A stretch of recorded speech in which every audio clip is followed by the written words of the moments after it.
કે કાચના ગ્લાસથી માણસનું મૃત્યુ ના થાય. તો હું ખુલ્લી ચેલેન્જ આપું છું ગોપાલ ઇટાલિયાને મારી સામે આવી જાય અને સામે આપણે પ્રેક્ટિકલ કરી લઈએ કે હું કહું છું કાચના ગ્લાસથી માણસ. ਕੱਲ ਮੈਨੂੰ ਇੱਕ ਕੁੜੀ ਮਿਲੀ ਜਿਹਦੇ ਗੱਲਾਂ ਦੇ ਵਿੱਚ ਟੋਏ ਮੋਏ ਮੋਏ.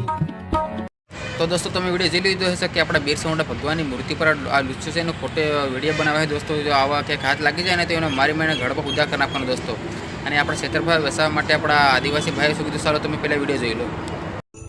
कभी जंगलों में तो कभी जेलों में चेतर भाई को आप कितना भी परेशान कर लो, लेकिन चेतर भाई सत्य के साथ है. इसलिए आज साबित हो ही गया, सत्य परेशान है, पराजित नहीं. તો દોસ્તો આપણા આદિવાસી ભાઈ કીધું તેમ કે હંમેશા સત્યને પરાજય કરવા માટે હંમેશા કેટલા લોકો પાડવાની કોશિશ કરે છે, પણ હંમેશા દોસ્તો સત્યનો જ વિજય થાય છે દોસ્તો. અને સંજય વસાવા પણ એમનું કહેવું એવું હતું કે કાચના ગ્લાસથી માણસનું મૃત્યુ ના થાય.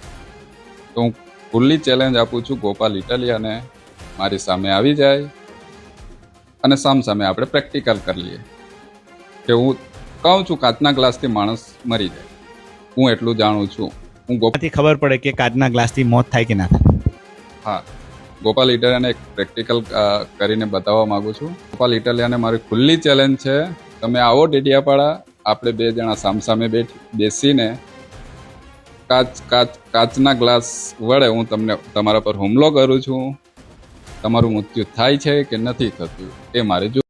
દોસ્તો તમે વિડીયો જોયો હશે કે સંજય વસાવા કહે છે કે દોસ્તો ગોપાલ ઇટાલિયા જાતે કે આમ સામે રાખીને ગ્લાસ વડે ઘા કરે કે મૃત્યુ પામે કે નહીં પામે તો લોકો લુચ્ચા તો સમજી લે ને કે આવી રીતે કોઈ ઘા વડે થતો હોય છે દોસ્તો, તો રીતે મૃત્યુ પામતા હોય છે. અને આપણા અર્જુન ઠાકોરે આપણા આદિવાસી સમાજ માટે ગીત કેવું ગાયું તમે વિડીયો જોવો પહેલાં.